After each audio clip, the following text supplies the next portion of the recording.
রাধে রাধে বন্ধুরা, আশা করি তোমরা সকলেই ভালো আছো। ভাবছো হঠাৎ কেকের দোকানে কি করছি, পরে জানতে পারবে কেকের দোকানে কি করছি।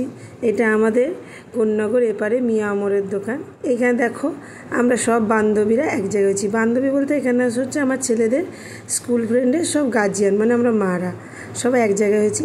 আজকে আমাদের একটা বান্ধবীর জন্মদিন, সুস্মিতার, সেই জন্য আমরা মিয়া আমরে কেক কিনতে গেছিলাম। এই যে সুস্মিতা, ওকে সবাই হ্যাপি বার্থডে উইশ করে দিও প্লিজ। তাই আমরা কেকটা কাটছি। জন্মদিনটা ঠিক আজকে না, কদিন আগে হয়ে গেছে, যেহেতু গরমের ছুটি ছিল সেই জন্য আমরা কেকটা কাটতে পারিনি। আজকে সব এক জায়গায় হয়েছি, তাই একসঙ্গে সেলিব্রেটটা করে নিচ্ছি। দেখো সবাই এখানে রয়েছি, আমরা যতজন থাকি একসঙ্গে 11 জন 12 জন থাকি। তার মধ্যে আজ পাপিয়া আসতে পারেনি, ছেলেটার খুব শরীরটা খারাপ ছিল, তাই ওকে আমরা সবাই খুবই মিস করছিলাম।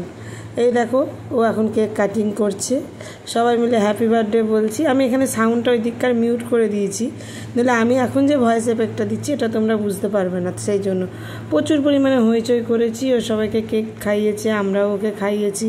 তোমরা দেখলেই বুঝতে পারবে যে আমরা কতটা আনন্দ করেছি। ও আমাদের সবাইকে আইসক্রিম খাইয়েছে, কোল্ড ড্রিঙ্কস নিয়ে এসেছিলো, সেই কোল্ড ড্রিঙ্কস খেয়েছি আমরা। তারপরে যে যার মতো বাড়ি এসেছি, কিন্তু যতটুকু টাইম আমরা এক জায়গায় ছিলাম প্রচণ্ড পরিমাণে আনন্দ করেছি। দেখো আমরা কী হারে কেক মাখামাখি করছি, সব যেন সেই ছোটোবেলায় ফেরত চলে গেছি। আমরা নিজেরা স্কুল ফ্রেন্ড না হলে কি হবে, আমরা যেন স্কুল ফ্রেন্ডের থেকেও অনেক বেশি হয়ে গেছি এখন।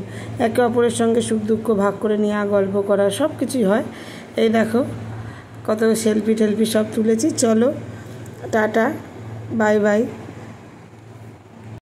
আর ভালো লাগলে লাইক আর কমেন্ট করে দিও, আর সবাই ওকে হ্যাপি বার্থডে উইশ করে দিও। টাটা, রাধে রাধে।